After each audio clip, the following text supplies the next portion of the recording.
They say sewing is thread and a needle. I say it is a lifetime passing through one's fingers. Every stitch here is a day.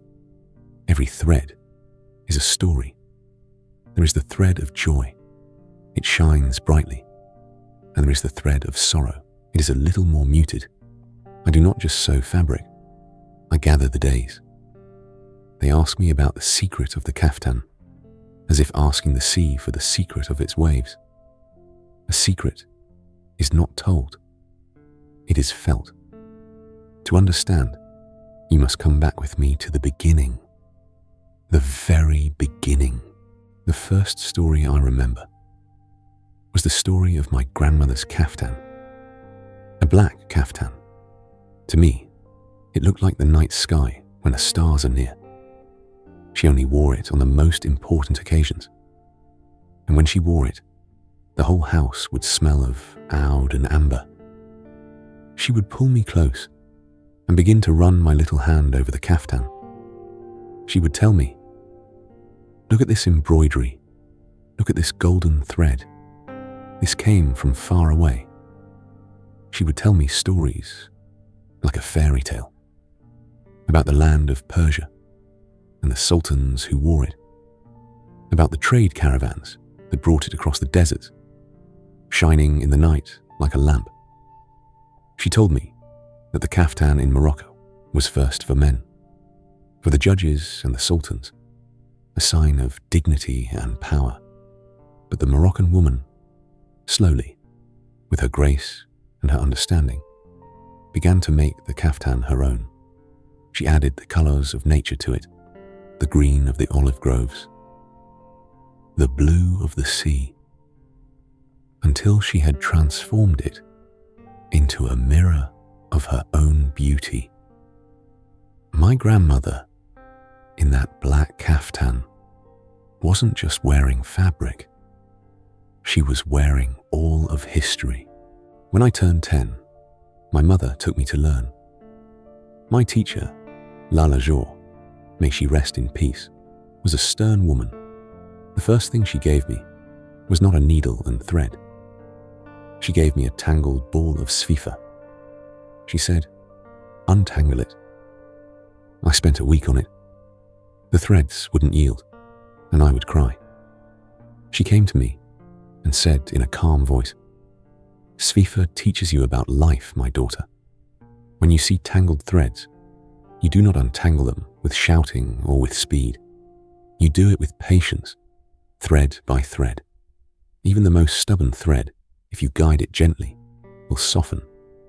That day, I didn't just learn soothe, I learned patience. After the soothe came the akad, the small handmade silk buttons.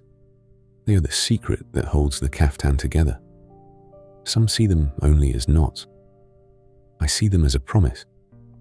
Each button is a promise of perfection. It must be tight, but at the same time, easy to undo. Like the bonds between people. They must have strength, but also ease. I have made thousands upon thousands of akad until I could make them with my eyes closed. My fingers are the ones who remember the way. When you become a master, you no longer work only with your hands. You begin to work with your heart. People don't just come to you to sew for them. They come for you to write their joy or to cover their sorrow. This piece, she smells it gently. It still carries the scent of henna. This was Aisha's Caftan. Her mother came to me. She told me she wanted a Caftan for her daughter. That did not exist in this world.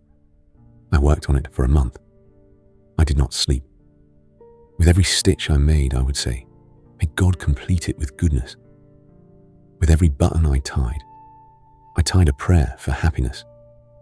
On her wedding day, when I saw her in it, I wept.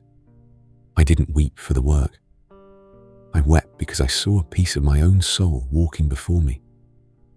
But the Caftan is not always for joy. So many times my thread was mixed with tears. I remember Mina.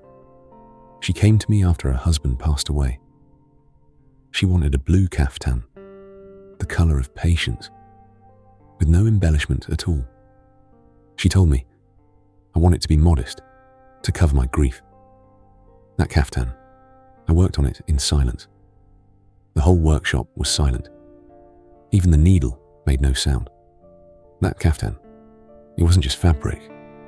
It was a condolence, a comfort. Today, the caftan has changed. It has new colours, new cuts. It's beautiful. Life must move forward, but she pauses. A fear comes to me. The fear that people will forget the soul and only remember the shape.